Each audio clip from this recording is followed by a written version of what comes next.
Shalom, Kal Kadosh. Je voudrais vous présenter un petit peu la Haftara qu'on lit à la fin de la paracha de Chukat, qui parle de Iftach. Iftach HaGiladi, qui s'appelle Jephthé en français. Et Iftach HaGiladi, Gilad est une région d'Israël qui se trouve à l'est du Jourdain, nord-est.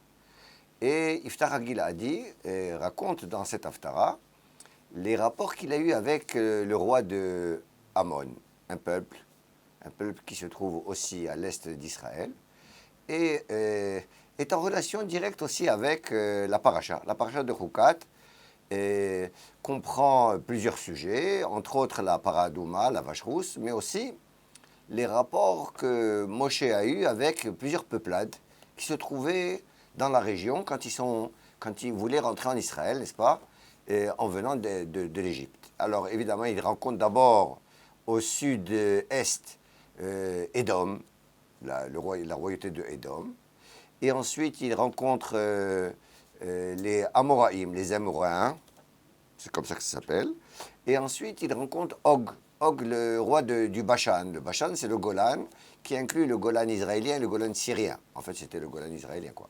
En tous les cas, la paracha traite essentiellement des relations qu'il y a entre Israël et les nations.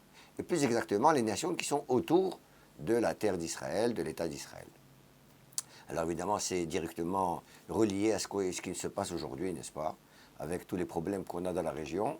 Et peut-être que les dirigeants d'Israël et les dirigeants en général devraient comprendre et étudier un petit peu la Haftara de Iftach pour savoir comment est-ce qu'on traite des relations internationales. Alors, juste comme introduction, d'abord, on va parler de Moshe. Moshe ne fait pas la guerre à Édom. Édom qui est, d'après eux, les descendants de Esav.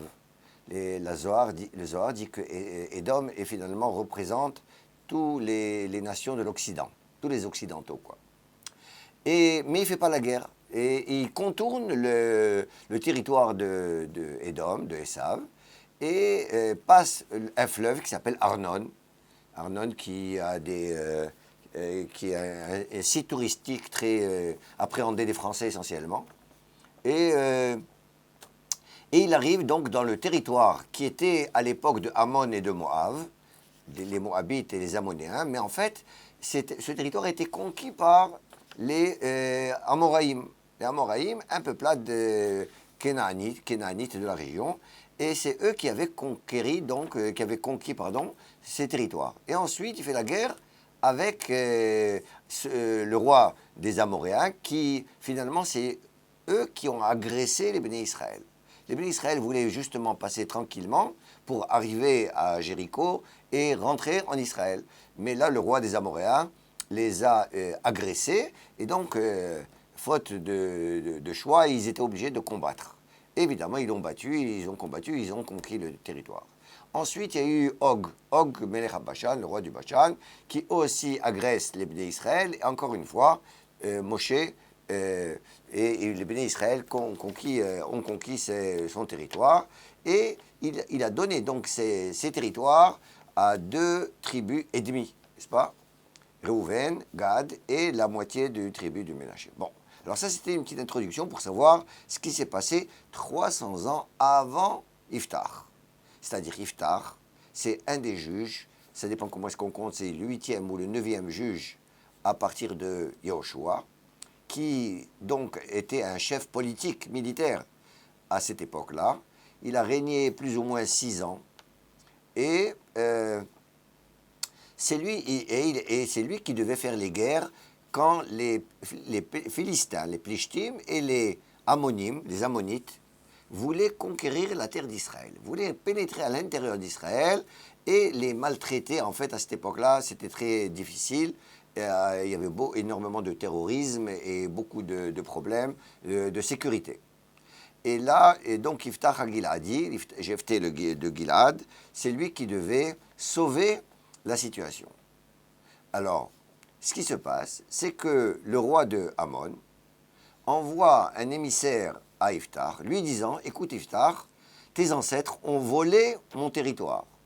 Je te demande de me le rendre, sinon je vais t'attaquer et je vais conquérir Israël. » Alors évidemment, Iftar organise ses armées et avant de répondre à Amon, il écrit une lettre avec 7 points.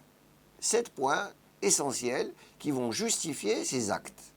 Et ça, c'est quelque chose de très important jusqu'à aujourd'hui et même en Israël, c'est qu'on cherche la justice.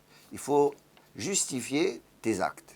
Et c'est ce que fait Iftar. Iftar va exposer donc 7 points dans cette lettre. Il envoie son émissaire pour Amon et il lui dit, d'abord, le premier point est un point légal.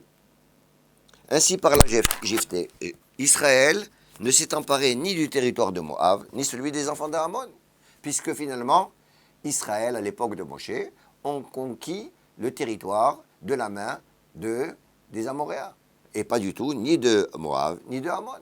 Donc, de point de vue légal, après, ça fait déjà 300 ans que ça a été fait, le roi de Amon n'a aucun droit de demander le territoire de point de vue légal.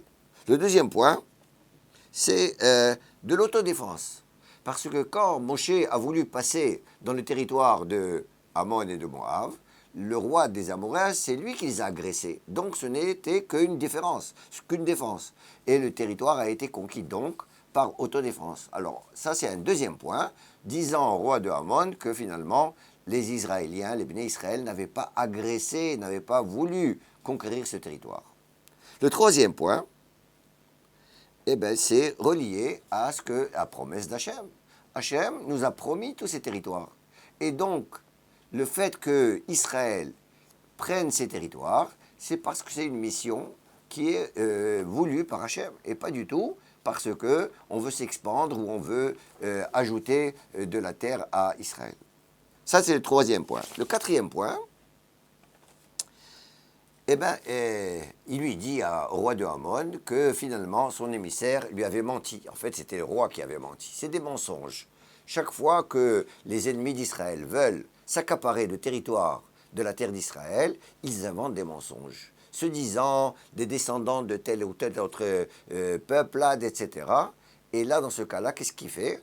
Parce que ce que dit le roi de Amon, il vient au nom d'un des rois qui s'appelle Kamosh. Kamosh, en français, comment est-ce qu'il s'appelle? Kamos. Je ne sais pas exactement qui c'est ce dieu. Mais en fait, c'était un petit dieu de ces tribus-là, qui faisait de la avodah zarah, évidemment. Mais le problème, c'est que Kamosh n'était pas le dieu de Amon, c'était le dieu de Moab. Et comme ça, Iftar, comme il connaissait un peu l'histoire des religions de cette époque-là, pouvait donc dire au roi qu'il avait menti, qu'il s'accaparait un dieu qui n'était pas le sien. Et donc, il y avait des mensonges à travers tout ce que avait dit le roi de Amon. Le cinquième point, c'est qu'il y a une supériorité morale qui permet à un peuple de s'accaparer des territoires. C'est-à-dire que si jamais l'expansionnisme d'un peuple est basé sur des intérêts très, comment est-ce qu'on dit, égoïstes, à ce moment-là, ça ne suffit pas pour justifier tes actes et il faut absolument justifier ta moralité derrière cela. C'est-à-dire que là où Israël se trouve, jusqu'à aujourd'hui, les habitants, même s'ils ne font pas partie du peuple juif, ils se portent bien mieux. Regardez, les Arabes qui habitent en Israël sont d'abord d'un niveau économique beaucoup plus élevé que les Arabes qui sont dans les alentours. Ensuite, ils sont beaucoup plus éduqués, ils se comportent à peu près comme les autres Israéliens. C'est-à-dire qu'on voit très bien l'influence morale et spirituelle du peuple d'Israël sur les peuplades qui se trouvent parmi eux. Le sixième point, c'est que ça a passé déjà énormément de temps, 300 ans. Pourquoi est-ce que c'est maintenant seulement que le roi de Amon s'est rappelé? Pourquoi est-ce qu'il ne s'est pas rappelé avant? Pourquoi est-ce qu'il n'est pas venu demander à Yehoshua de lui rendre les territoires? Alors ça aussi, ça prouve que le roi de Amon a essayé de trouver tout simplement une excuse pour faire la guerre. Et le septième point, le dernier, c'est que Iftar et les Béné Israël n'ont pas attaqué le roi de Amon. C'est-à-dire à l'époque où on parle. C'est-à-dire que c'est le roi de Amon qui essaye d'attaquer, donc c'est un agresseur. Alors qu'est-ce qui se passe ensuite? Après qu'il ait exposé tous ces 7 points, Il envoie un émissaire donc, et Iftar prépare l'armée, et il attend. Et en effet, ce qui s'est passé, c'est que le roi de Hamon va attaquer avec ses armées, mais malheureusement pour lui, ça s'est très mal fini.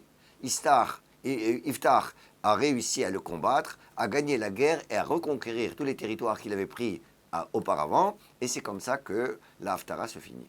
C'est-à-dire que Iftar a très bien compris la leçon de ce qui s'est passé avec Moshe et Yoshua.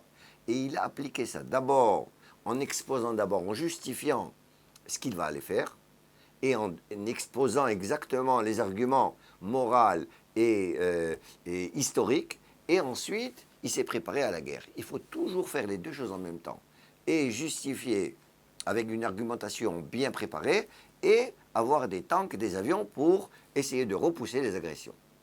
Je vous remercie. Shalom.